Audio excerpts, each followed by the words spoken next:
네, 뜨거운 감자 알아보고 왔습니다. 이제 뜨거운 감자에 이슈 키워드가 있다면은 오늘의 키워드는 미중 갈등이었을 텐데요. 그로 인해서 국내 증시에서 오늘 히토류주들이 상승하고 있다. 윤희원 앞서 상황실에서 점검을 해봤죠. 이에 대한 이야기, 우리 시장에 또 브레이크를 걸 만한 악재로 작용하진 않을까 걱정하시는 분들 위해서 단독 점검해 보도록 하겠습니다. 예, MBC모터 김태성 팀장과 함께할게요. 어서 오세요. 네, 안녕하세요. 네, 안녕하세요. 이제 바이든 행정부 출범 이후 네. 상견례라고 하죠. 그쵸. 미국과 중국이 처음으로 상견례를 갖고 있는데 첫머리말 모두 발언부터 좀 약간 설전이 있었습니다. 지금 주요 의제는 무엇이죠? 네, 일단 뭐 전반적인 서로 건의할 것들은 다 내놓고 이야기를 하겠다. 이게 이제 슬로건인 것 같습니다. 이제 미국도 그렇고 중국도 그렇고 뭐 어느 일정 부분만 이야기하자 그게 아니고요. 뭐 대다수 이제 많은 논제, 의논할 거리들을 이제 계속해서 이제 꺼내 들겠다라는 이야기를 좀 했는데 문제는 뭐 화합을 도모하자, 또 화목한 이러한 미팅이 아니다라는 거죠. 이미 이 상견례를 하기 전부터 신경전이 있을 거라는 것은 저도 그렇고 앵커님도 그렇고 이 방송을 보시는 시청자분들도 다 아셨을 겁니다.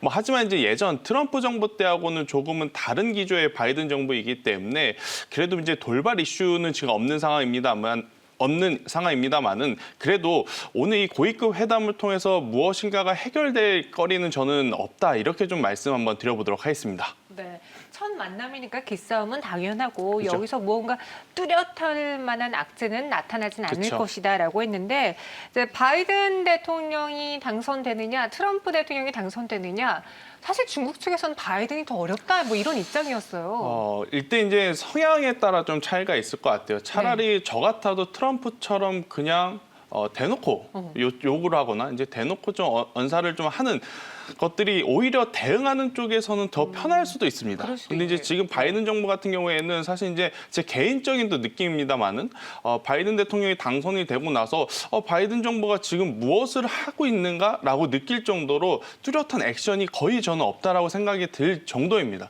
뭐 그만큼 지금 이 바이든 정부가 앞으로 어떠한 방향성을 가지고 중국과 협상할지를 더 모르는 상황이기 때문에 중국 입장에서는 기존 기조, 그러니까 이제 트럼프가 오히려 더 편할 수는 있지 않았을까라고 생각이 들지만 그 대신에 바이든 정부는 이제 돌발적인 악재를 또 발생시킬 수 있는 요인은 트럼프보다는 조금은 적다라는 관점에서는 큰 이슈는 아직까지는 없지 않을까 저는 이렇게 생각 한번 말씀드려보도록 하겠습니다. 그럼 이번 미중 회담은 약간 서로의 간보기, 서로의 입장이 그렇죠. 어느 정도인지 얼마만큼 강경한지 알아볼 수 있는 정말 말 그대로 상견례가 될 수 네. 있는데 양국의 득과 실을 그래도 따져보자면 각각 원하는 게 있을 거 아닙니까?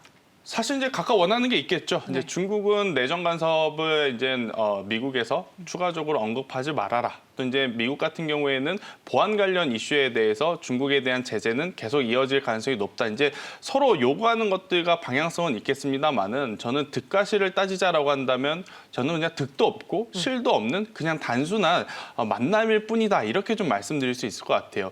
뭐 대통령과 시진핑이 만나는 것도 아니고 고위급 간부가 지금 만나는 것인데 문제는 바이든 정부로 이제 교체가 돼서 얼마 안 된 이 시점에서 지금 만나는 부분이기 때문에요. 지금 이 만남을 통해서 무언가를 해결하고자 혹은 무언가에 대한 자세한 논의는 저는 이루어지기에는 현실적으로는 좀 어렵지 않을까. 지금은 그냥 진짜 기싸움 정도 이렇게 이제 보시는 것이 더 좋지 않을까 싶습니다. 네, 그래도 갈등이 있다라는 이야기가 나오면 저희는 놀랄 수밖에 없고 그렇죠. 걱정될 수밖에 없는 게 이전에 겪었습니다. 여러분 몇 년 전만 해도 코로나19가 이렇게 힘들게 하기 이전에는 미중 무역 갈등이라는 이야기를 저희가 매일같이 방송에서 다루면서 그렇죠. 오늘 시장 왜 빠져요? 미중 무역 갈등 그렇죠. 때문입니다. 이 말의 반복 수천 번 맞습니다. 수만 번 되뇌었었는데 그래서 사람들이 hedge를 할 수 있는 종목을 또 찾으시는 것 같아요. 그렇죠. 이제 한참 이제 우리나라 증시가 잘 나갔을 때가 17년 중후반부였어요. 그때 네. 당시에 뭐 제약 바이오를 필두로 대다수의 종목들이 굉장히 화장품도 잘 좋았었고요. 가고요. 그죠? 중국 소비도 잘 가고요. 중국 소비재, 뭐 화장품, 특히 이제 반도체 고점 논란이 있었음에도 불구하고 삼성전자라든지 SK하이닉스 같은 경우도 다 잘 갔습니다. 그런데 2018년도 딱 들어오면서 미중 무역 전쟁이 강하게 발발하고 나서 어느 종목 제외하고는 다 내렸죠. 바로 이제 히토류 관련주를 제외하고 이제 대다수의 종목군들이 뭐 많게는 30-40% 정도 이제 밀린 종목들도 굉장히 많을 만큼 그때 당시에는 충격이 굉장히 컸습니다. 하지만 이제 시장은요, 학습 효과라는 게 있죠. 그리고 이제 그 사이사이에 굉장히 큰 이슈들도 있었고, 또 뭐 대표적인 예를 들면 코로나19 사태도 있었고요. 이번에 이 미중무역에 대한 신경전은요, 처음이 아닌 상황이기 때문에 저는 개인 투자자들도 예전보다는 조금은 또 이게 둔한 그러한 상황이 아닐까 싶어요. 오늘 같은 경우에 뭐 유니온이라든지 유니온 그룹주, 이토류 관련주들이 움직이긴 했습니다만은 예전처럼 폭발적인 상승세를 보이지 않는다라는 관점에서 보면 이제 시장도 어느 정도의 학습 효과가 있기 때문에 시장 추이에 따라서 종목별 장세가 진행이 될 가능성이 굉장히 높지 않을까 싶고, 사실 오늘 시장의 조정은요, 미국과 중국의 이 고위급 회담에 대한 신경전 때문에 내렸다라고 보기에는 굉장히 어렵다 생각이 듭니다. 사실 이제 어제 이제 미국 시장, 특히 이제 나스닥 같은 경우에 이 국채 금리의 상승으로 인해서 조정이 나왔고, 그 조정 여파가 지금 우리 시장에 반영이 되고 있는 거지, 오늘 우리 시장의 약세가 미국과 중국의 고위급 면담이 사유로 내렸다라고 말씀드리기에는 어렵지 않을까, 이렇게 설명 한번 드리겠습니다. 네, 저희가 앞서 보여드린 자료에요, 히토류 매장표가 있었는데요. 그렇죠. 중국이 히토류를 굉장히 많은 부분 차지하고 있습니다. 그래서 미중 갈등이 벌어질 때마다 이 히토류 무기화라는 뉴스가 나올 수밖에 없는 거고요. 그리고 이 중국이 지금 전체에서 44%를 차지하고 있는 가운데, 저희가 단위가 100만 톤이네요. 그러면은 4,400만 톤의 히토류를 갖고 있고, 뒤에 이어서 다른 나라들과 비교해봤을 때 압도적이고요. 그리고 중국은 우리 히토류가 정말 제일 좋다, 뭐 이런 식으로 그렇죠. 이야기를 하고 있잖아요. 그래서 이제 유니온 그룹주가 히토류 관련주로 꼽히네요. 맞습니다. 일단 뭐 유니온 오늘 이제 움직인 것들, 뭐 유니온 머티리얼즈, 이 두 종목 같은 경우에는 당연히 이제 히토류 관련 테마로서 이렇게 미국과 중국이 신경전을 벌일 때마다 그동안에 올라왔던 이제 종목들입니다. 오늘 같은 경우에도 마찬가지죠. 일단 고위급 면담이 이제 있다라고 이야기한 며칠 전부터 지금 계속해서 시장에서 반응을 하고는 있습니다만, 사실 이제 테마적으로 움직이는 것뿐이지, 이 유니온이라든지 유니온 머티리얼즈가 앞으로 뭐 중장기적으로 실적이라든지 모멘텀을 가지고 추가적인 상승을 이끌기에는 조금은 저는 부담스럽지 않을까 싶어요. 그래서 고위급 면담이 끝나고 나서 특별한 추가적인 코멘트가 없다라고 한다면, 저는 히토류 관련주들은 추가적인 상승보다는 저는 주가의 조정이 한두 차례 더 나오지 않을까, 이렇게 한번 설명드려보도록 하겠습니다. 네, 미중 회담 이후 그럼 주목해야 될 이슈. 일단 오늘 시장이 빠지는 거는 미중 갈등 때문은 아니고, 간밤에 또 국채 금리가 갑자기 움직이고, 그에 따라서 뉴욕 증시가 빠졌기 때문에 맞습니다. 그 여파다라고 하셨으면은, 네. 앞으로 미중 무역에 있어서 중요하게 봐야 되는 건 무엇이 있을까요? 일단은 두 가지인 것 같아요. 일단 첫 번째, 트럼프 정부 때와는 다른 방향성을 가지고 바이든 정부가 중국과의 협약을 이끌어낼 가능성이 굉장히 높겠죠. 네. 일단 바이든 정부가 선호하는 그 방법을 우리가 먼저 인식을 해야 되는데, 아직까지 바이든 정부의 어떠한 방향성, 방법 등이 나오지 않았기 때문에 우선은 해당 뉴스는 조금 더 추이를 지켜봐야 되지 않을까, 저는 이렇게 생각이 들고요. 항상 미국과 중국이 이렇게 한번 큰 기싸움을 하고 나서, 혹은 서로 헐뜯는 이야기가 있고 나서는요, 각 자국 나라의 경기 부양책에 대한 이야기들이 좀 쏟아지곤 했었습니다. 이번에도 마찬가지의 확률이 굉장히 높은데, 미국과 중국이 뭐 고위급 회담이라고 해서 뭐 큰 득가실도 없는 그러한 만남이 지금 진행이 되고 있는데, 이런 만남 이후에는 각 나라에서 자국 경기를 부양하기 위한 부양책들이 나올 가능성이 굉장히 높습니다. 저는 그래서 이제 그러한 쪽을 염두에 두고 봐야 되지 않을까, 저는 생각이 들고요. 또 이제 미국과 중국이 항상 신경전을 벌일 때 빼놓지 않고 드리는 이야기가 바로 5G 산업에 대한 좀 패권 다툼인 것 같아요. 그래서 이제 5G 관련주의 변동성도 우리가 체크를 해봐야 되지 않을까, 이렇게 설명 한번 드려보도록 하겠습니다. 네, 5G와 경기 부양책을 주목해야 된다.